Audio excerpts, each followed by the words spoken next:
Have you ever dealt with an itch that just won't quit? One that has no obvious cause, no visible rash, and seems to laugh in the face of all the common moisturizers and creams you try. It can be a deeply frustrating experience, a minor but relentless annoyance that disrupts your focus during the day and can even interfere with your sleep at night. Many of us simply chalk it up to dry skin, allergies, or just another one of those little quirks that come with getting older. We might mention it in passing, but rarely do we stop to ask if this persistent signal means something more. As an educator dedicated to improving health literacy, my goal is to explore the connections between our daily experiences and our overall well-being. This channel is a space for clear, responsible, and in-depth information designed to help you become a more informed advocate for your own health. It's important to state clearly that I am not a medical professional, and this video does not offer medical advice. Instead, my role is to provide context and understanding, breaking down complex topics into accessible knowledge that can empower you to observe your body's signals with greater awareness and confidence. The central idea we'll explore today challenges a very common belief that a nagging itch is just a skin problem. We're going to reframe this idea and start looking at persistent itching, especially in our later years, not as an isolated annoyance, but as a potential communication signal from your body. Think of your skin as a dashboard for your internal health. Sometimes a light comes on, in this case an itch, to alert you that something under the hood might need a closer look. Understanding this message is the first step toward a more proactive approach to your health. Throughout this video, we will delve into 3 specific types of itch that can be linked to your body's internal systems. We'll examine how metabolic health, liver function, and even your nervous system can send signals to the surface. The goal here is not to create worry, but to build awareness. By the end, you will have a clearer understanding of why some itches are more than skin deep, equipping you with knowledge that can help you have more productive and informed conversations with your doctor. It's about learning to decode your body's unique language. Before we explore our first topic, if you believe that access to clear, responsible health information is important, please consider supporting our work. Taking a moment to like this video, subscribe to the channel, and leave a comment helps this educational content reach more people who could benefit from it. Your engagement makes a real difference in our mission to share knowledge that empowers our community. Now, let's begin by looking at how your metabolic health might be trying to get your attention, starting with a very common, yet often misunderstood signal. Let's begin with our first topic, the metabolic itch. This is a signal that can be particularly deceptive because of how it presents itself. Imagine an itch that isn't confined to one spot, but feels generalized, affecting large areas of your body, or even your entire body at once. A key characteristic is that when you look at the skin, there's often no visible rash, no bumps, and no redness to explain the sensation. This widespread itch is frequently accompanied by a feeling of extremely dry, fragile, or even paper-thin skin that just doesn't seem to respond to your usual moisturizers. The primary reason this signal is so frequently underestimated is that it closely mimics a very common condition associated with aging, senile xerosis, or simply age-related dry skin. It's incredibly easy to assume that this persistent dryness and itching are just a normal, unavoidable part of getting older. You might attribute it to changes in the weather, indoor heating, or just your skin losing its natural oils over time. Because it looks and feels so much like a common and expected issue, the thought that it could be a sign of an internal imbalance rarely comes to mind. This is where the hidden risk lies. When this generalized itch is treated solely as a surface-level problem, something to be managed with creams and lotions, the underlying cause can go unnoticed for years. By focusing only on the symptom, we miss the message. Your skin might be trying to signal a deeper metabolic issue that requires attention. Dismissing it as just dry skin can lead to a missed opportunity for early awareness and a more proactive conversation with your doctor about your overall metabolic health, which is a cornerstone of healthy aging. Now, Let's transition to a second, very different type of signal, the liver itch. This one is distinct because of its intensity and relentlessness. Unlike a mild, fleeting irritation, this itch can be severe and deeply frustrating, often disrupting sleep because it tends to worsen at night. It's a persistent, nagging sensation that goes far beyond typical dry skin. This intensity is a crucial characteristic, suggesting that the origin of the problem might not be on the surface of your skin, but rather rooted in one of your body's most vital internal systems. What makes this signal particularly significant, and a powerful clue, is a specific location.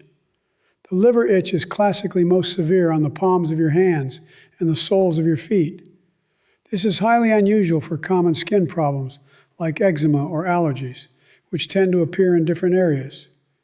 An intense itch in these specific locations should prompt you to pay closer attention, as it's a very particular signal. It's your body communicating in a very precise way, and the location of the message is just as important as the message itself. Because an itch on the hands or feet is not immediately associated with an internal organ, it's often misinterpreted. The most common assumption is contact dermatitis, or an allergic reaction to a new soap, a different pair of shoes, or a cleaning product. You might spend weeks or even months trying to identify an external trigger that simply doesn't exist.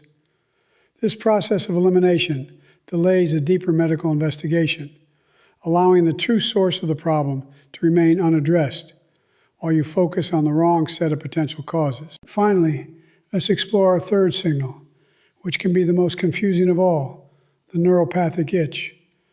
This type of itch is defined by its highly localized nature.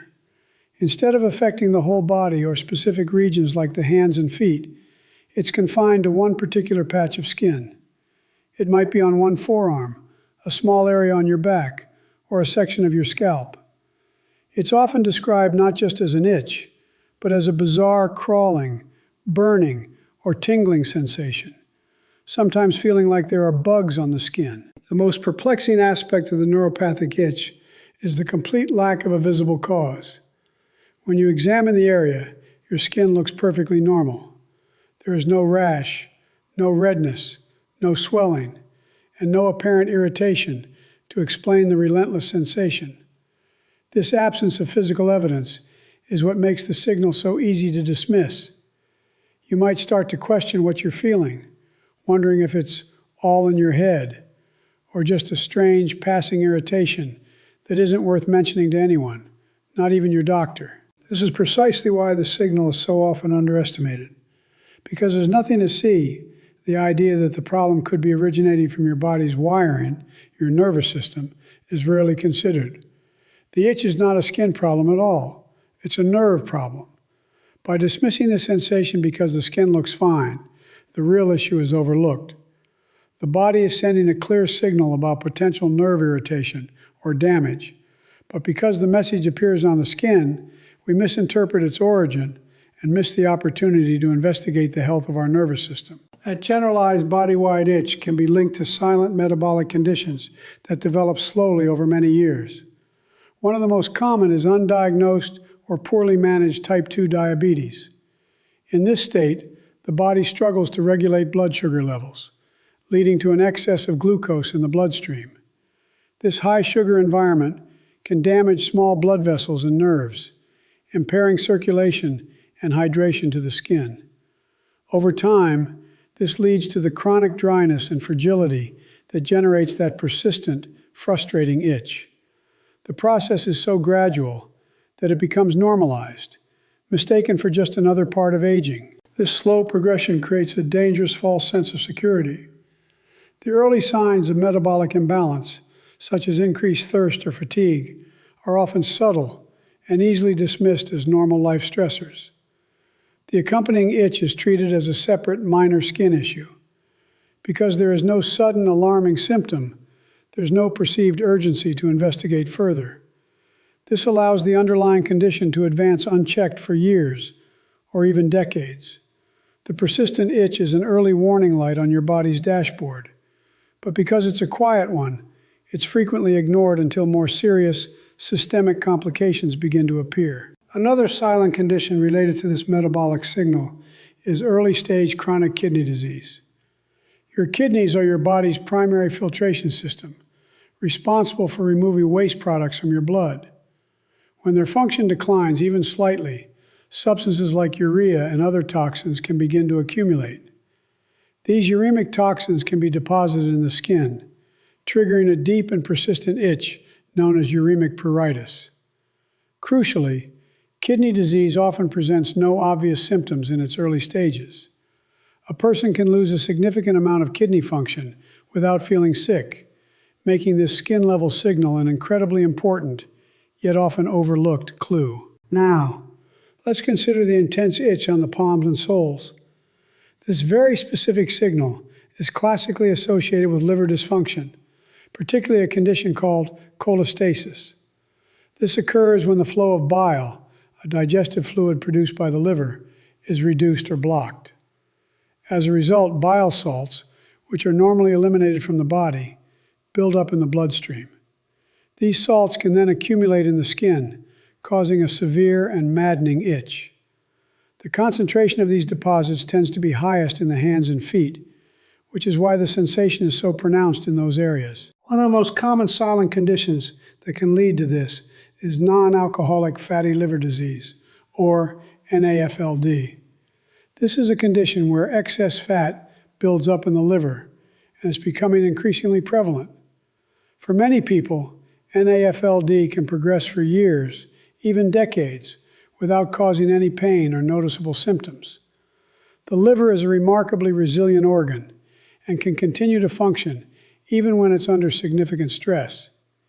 In this silent phase, an intense itch may be one of the very first external signs that the liver's filtering capacity is becoming compromised. The absence of pain is what creates a powerful, false sense of security regarding liver health.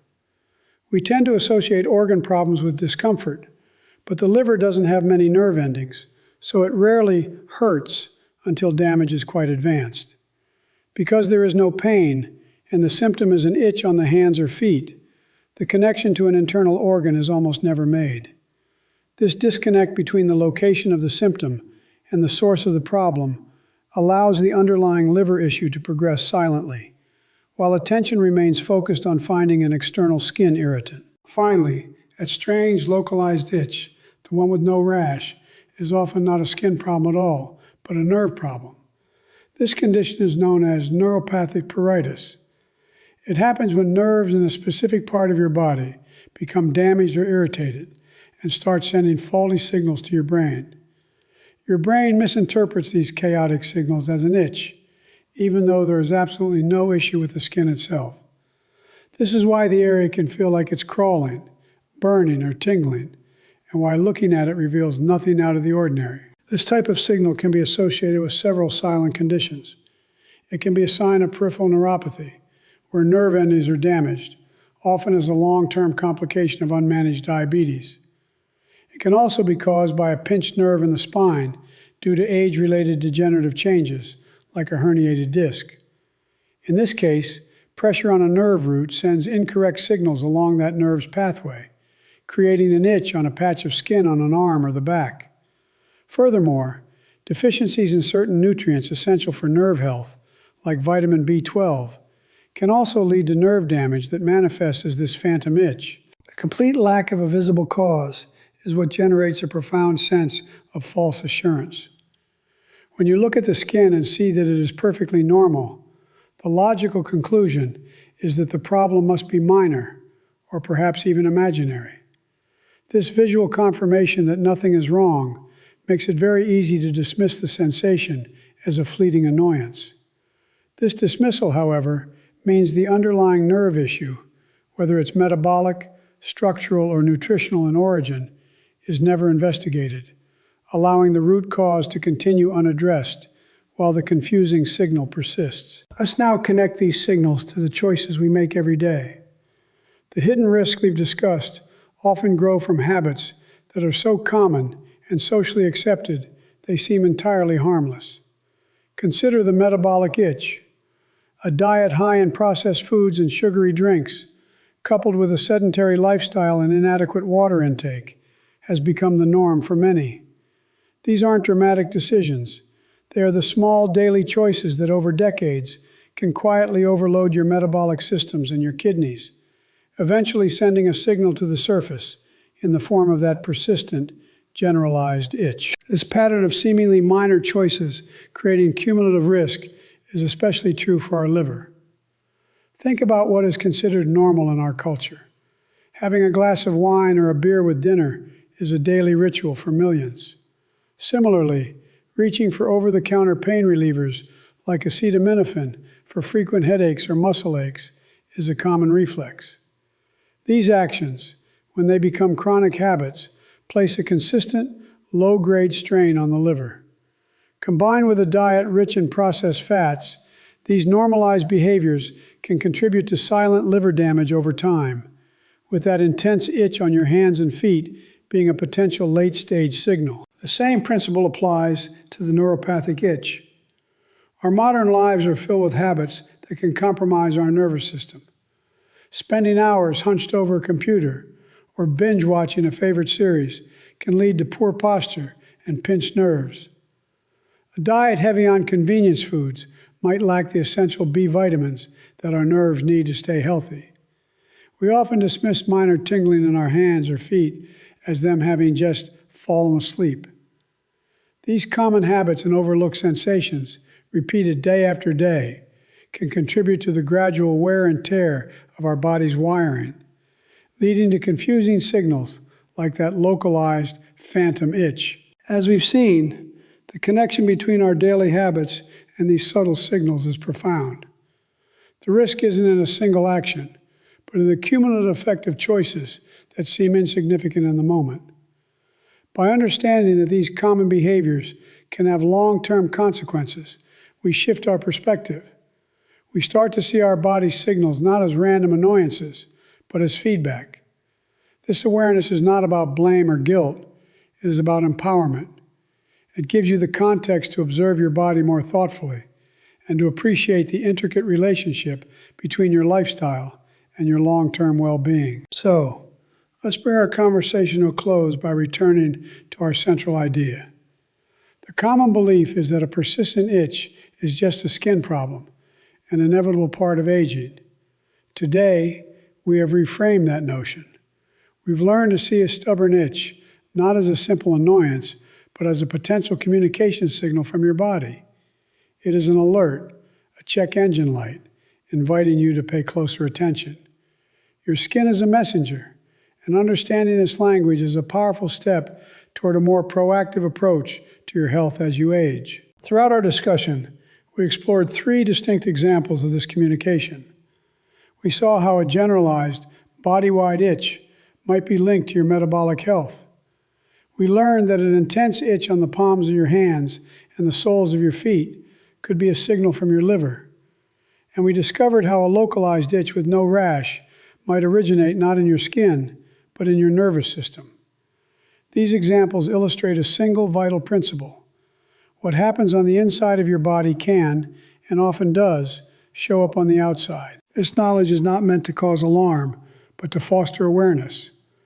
Its true value lies in empowering you to become a more observant and informed advocate for your own health. When you can recognize that a symptom might be more than it appears, you are better equipped to have a meaningful and productive conversation with your doctor. You can provide a more detailed history and ask more specific questions, working as a partner in your own healthcare journey. This is the ultimate goal of health education, to build your confidence and your capacity for self-advocacy. It is critical to remember that this video is for educational purposes only and is not a substitute for professional medical advice. If you are experiencing any persistent or concerning symptoms, including the types of itching we've discussed, it is essential to consult with a qualified healthcare provider. They are the only ones who can provide an accurate diagnosis and appropriate guidance. For reliable health information, always turn to trusted sources like the Centers for Disease Control and Prevention, CDC, the National Institutes of Health, NIH, or major medical organizations such as the American Academy of Dermatology. Thank you for investing your time to learn with us today. By staying until the end, You have demonstrated a commitment to understanding your body more deeply, which is a truly commendable act. The information we've shared is meant to serve as a tool for observation and a starting point for important conversations. Remember that your body is in a constant state of communication with you, sending subtle signals and messages every single day. The greatest form of self-care you can ever practice is simply learning how to listen. This journey of understanding is continuous, and every piece of knowledge you gain adds to your ability to navigate your health with wisdom and confidence. By recognizing that even a simple itch can have a deeper story to tell, you move from being a passive recipient of symptoms to an active participant in your well-being. Continue to be curious, continue to ask questions, and continue to honor the signals your body sends you. This mindful attention is the foundation upon which a long, healthy, and vibrant life is built.